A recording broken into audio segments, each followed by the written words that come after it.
Hi guys, welcome back to the channel. My name's Jason. I'm your watch guy today. It's funny when you start to relate a brand to a certain type of product. Louis Vuitton, handbags, Rolex, unavailable. Lamborghini sports car, that type of stuff. It happens the same in the watch market, and it happens quite quickly, I feel. North Edge are one of those brands that I started to really relate with smartwatches. So when I got an email from them, I thought, this is definitely not down my type of route, and it's going to have to be a polite no. But then I saw the word mechanical, and I thought, well, here we go.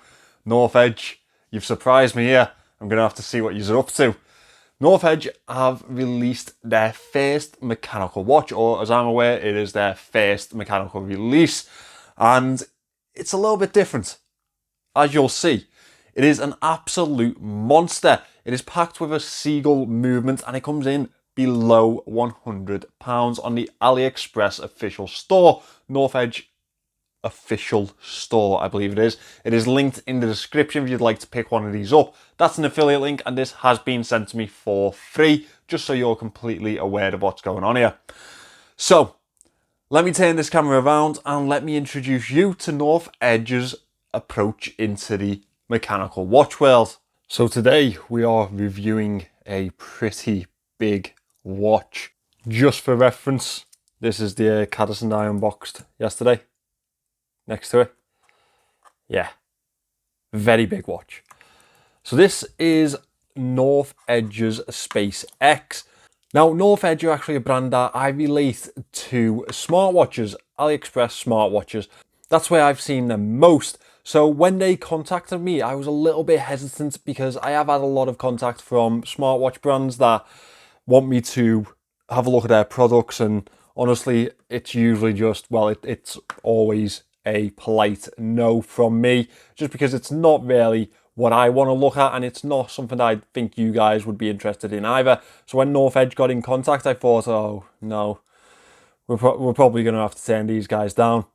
However, then I read the word mechanical, and I was interested.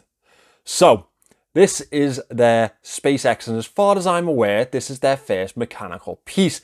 It is packed with an automatic ST2551 movement, or the ST25. Now that is a 21,600 beat per hour movement.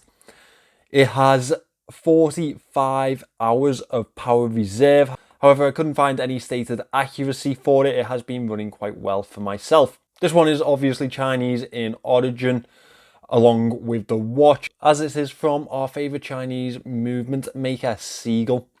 Now this entire casing is CNC milled throughout, and it has a really nice effect to it, doesn't it? There's some really nice cutaways that really do give the watch a very nice design presence to it. As I say though, it is a very large piece. It is 46.3 millimeters here to here. It is 43 millimeters here to here. Wide, or thick even, it is a whopping 15.8 millimeters. That's including that curved crystal in the casing there. Lug to lug, we have a massive 52.7 millimeters. And the lugs are a very unusual 24.4 millimeters wide. I imagine that you'd be able to get a 24mm band in there. However, it wouldn't be a straightforward fit.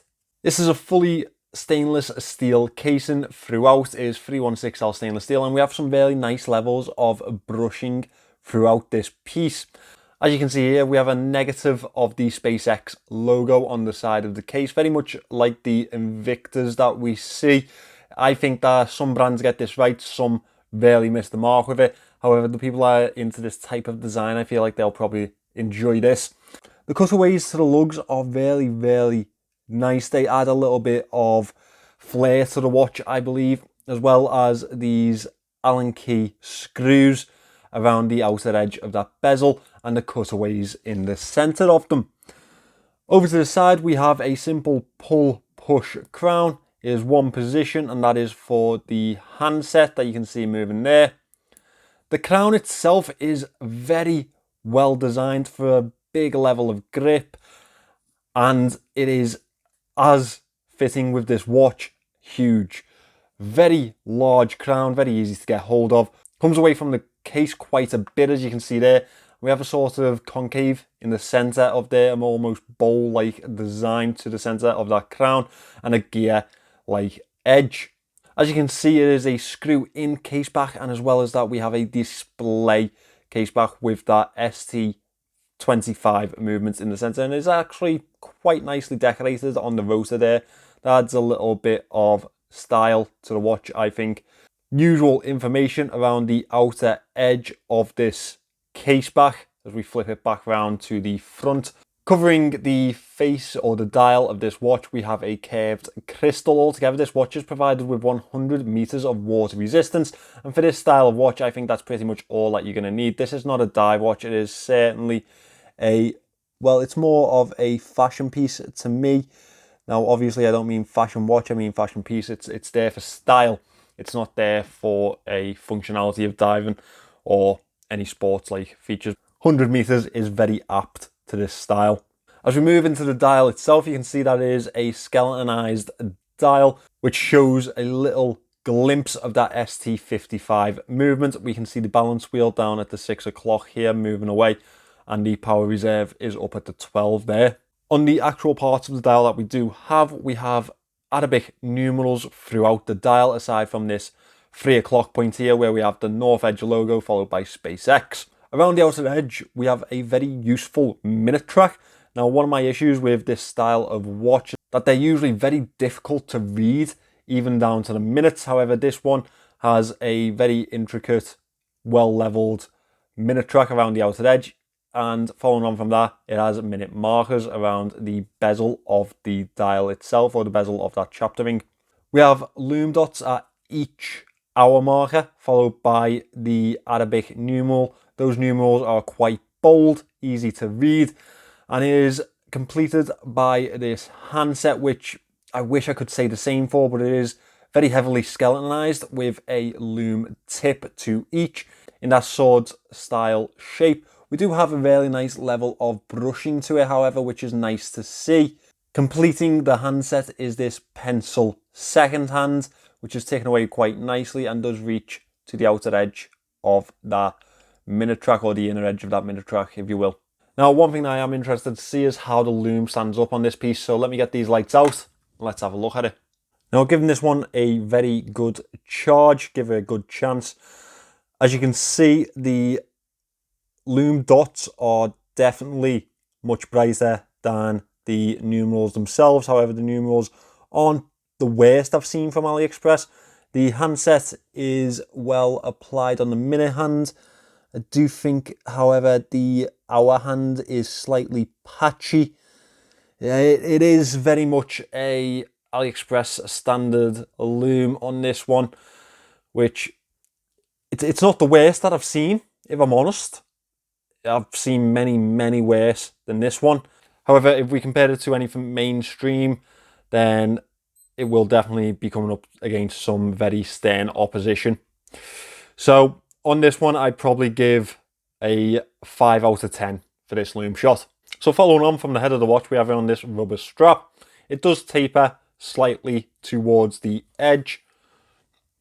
Very wearable rubber strap. It does really fit well to wrist. We have a ridged inner edge to it, and as you can see, a very large, very substantial buckle to this one.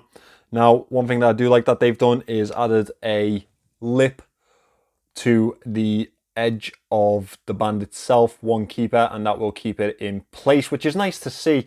That's very well thought out by North Edge. Obviously, you're going to want to see this on wrist. Bear in mind, I have a 6 1/4 inch wrist. I am definitely not the target audience for this piece. However, I did actually not mind wearing it. I mean, it's definitely bigger than my usual style. It's miles bigger than my usual style, but it does fit to wrist. I mean, the curvature of the casing really does help. And as well as that, the band that is attached to this watch is rather comfortable, which helped a lot also. I mean, tiny wrists, but I'm sure you get the idea. This is definitely built for the bigger gents out there, and I really wanted to start, well, I really was keen to get this in because I always review watches that are a certain size, keep within my limits, and you know, not everyone's within my limits, so I wanted to see something bigger. I did want to introduce you guys to some of the bigger watches that are available out there, and this one is definitely one of them. For just short of £100 on Aliexpress, do I think that this is a good deal? I think it's well priced. Now, I do have some issues. So, first of all, we don't have sapphire crystal in this one. I understand below £100 isn't always guaranteed. However, on Aliexpress, we have come to sort of expect it now. That is the standard from a lot of the brands on there. I understand that this one is curved and that would have cost them much more to produce.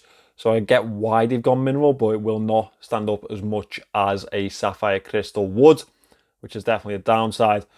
As well as that, it's not the most legible piece. As you can see, the handset sort of just fades into the dial, especially with the amount of white edges on the inside of that dial. That really does add to the lack of visibility for this piece for me. On the handset, at least, I think we should definitely be going for a coloured handset on any of these pieces, like coloured outer edge, like the Speedmaster has, just so it's nice and legible.